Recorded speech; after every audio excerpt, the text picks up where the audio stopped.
राजकीय नेत्यांची संपत्ती किती? खरं तर याच्या इतका संशोधनाचा मोठा विषय राजकारणात दुसरा नाही. आणि त्यातही राजकारणी व्यक्तिमत्व जितकं मोठं, त्याची संपत्ती देखील तितकीच मोठी.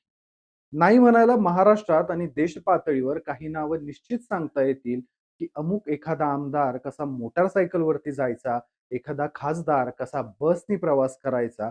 पण ही नावं सुद्धा अगदी बोटावर मोजण्याइतकीच आहेत. जसं की महाराष्ट्रात गणपतराव देशमुख, नरसय्या आडाम. पण तिथंच महाराष्ट्राचा दुसऱ्या अंगाने विचार केला, तर महाराष्ट्रामध्ये असे अनेक राजकारणी आहेत, ज्यांची संपत्ती मोजणं हे येरगबाळ्याचं काम नाही असंच म्हणावं लागेल.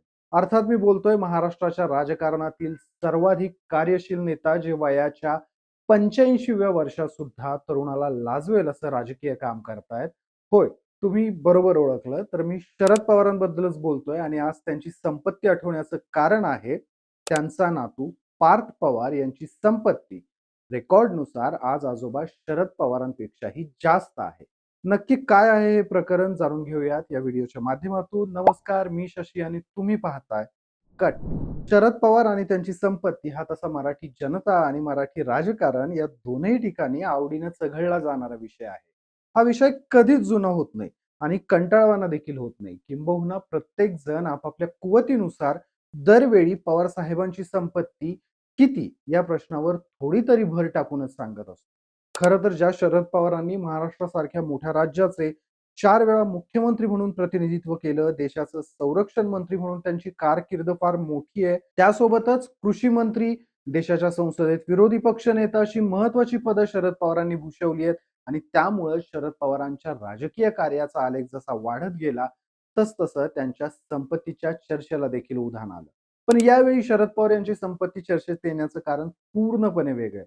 अर्थात कोणत्याही राजकीय नेत्याची संपत्ती तेव्हाच कळते, जेव्हा तो नेता कुठली तरी निवडणूक लढवतो आणि निवडणूक लढवताना त्यांना निवडणूक आयोगाकडे जे शपथपत्र द्यावं लागतं, त्याच्या पतपत्रात त्यांच्याकडच्या संपत्तीचा उल्लेख केला जातो. बरं, आता यात जेवढी संपत्ती आहे, ती तितकीच संपत्ती संबंधित राजकीय नेत्याकडे आहे असं गृहीत धरणं म्हणजे आपल्याकडची सर्वसाधारण मानसिकता आहे. वास्तव बऱ्याचदा त्याहून वेगळं असतं. असो, त्यात फारसं खोलवर न जाता आपण मूळ मुद्द्यावर येऊयात. नुकत्याच राज्यात राज्यसभा निवडणुका झाल्यात.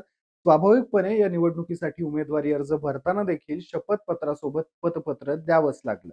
या निवडणुकीत शरद पवार यांनी देखील फॉर्म भरला होता. त्यात ते निवडून देखील आलेत.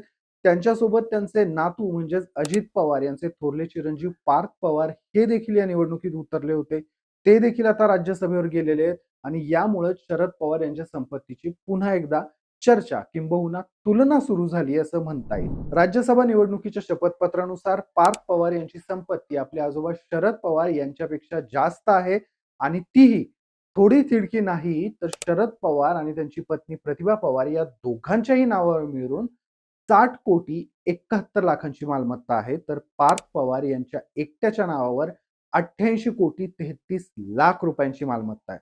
खरं तर या दोघांचाही राजकीय प्रवास पाहिला तर शरद पवार यांच्या सक्रिय राजकारणाचा एरा हा पार्थ पवार यांच्या वयापेक्षा देखील जास्त आहे. निवडणुकांच्या बाबतीत बोलायचं झालं तर राज्यातील दोन्ही आणि संसदेमधील दोनही अशा चारही ठिकाणी पवारांनी काम केलं. तिथंच पार्थ पवारांबद्दल सांगायचं झालं तर पार्थ पवारांनी आतापर्यंत एकच निवडणूक लढवली होती आणि ती निवडणूक देखील 5 वर्षांपूर्वी लढवली होती. 2019 साली मावळ लोकसभा निवडणुकीमध्ये पार्थ पवारांना अजित पवारांनी राष्ट्रवादी काँग्रेसकडून तिकीट दिलेलं. मात्र त्या निवडणुकीमध्ये देखील पहिल्यांदाच लढणाऱ्या पार्थ पवारांचा मोठा पराभव झालेला. त्यानंतर कोणत्याही मोठ्या पदावर पार्थ पवार नाहीयेत, तरीही त्यांच्या नावावरची संपत्ती मात्र आपले आजोबा शरद पवारांच्या आणि आजी प्रतिभा पवार या दोघांच्याही एकत्रित संपत्तीपेक्षा खूप मोठी आहे. शरद पवारांबाबत बोलायचं झालं तर शरद पवारांकडे जंगम मालमत्तेमध्ये 44,72,00,000 रुपये आहेत. रोख रकमेमध्ये 1,25,000 रुपये आहेत. बँका व वित्त संस्थांमधील मुदत ठेवी या 11,66,00,000 रुपयांच्या आहेत. तिथेच समभाग, म्युच्युअल फंड्स आदीमध्ये 27 कोटी रुपये आहेत. सोने व चांदीचे दागिने आणि वस्तू यांच्यामध्ये जवळपास 3,85,00,000 रुपयांच्या वस्तू आहेत. स्थावर मालमत्तेमध्ये बारामतीतील शेती, घर, सदनिका आदी मालमत्ता आहेत, ज्यांचं सध्याचं अंदाजे मूल्य 15,99,00,000 रुपये आहे. तर दायित्वमध्ये सुप्रिया एंटरप्राइजेसचे सुमारे 49,84,000 रुपये दायित्व शरद पवार यांच्या नावावर आहे. या दोघांचीही सगळी मिळून एकूण मालमत्ता होते 60,71,00,000 रुपये.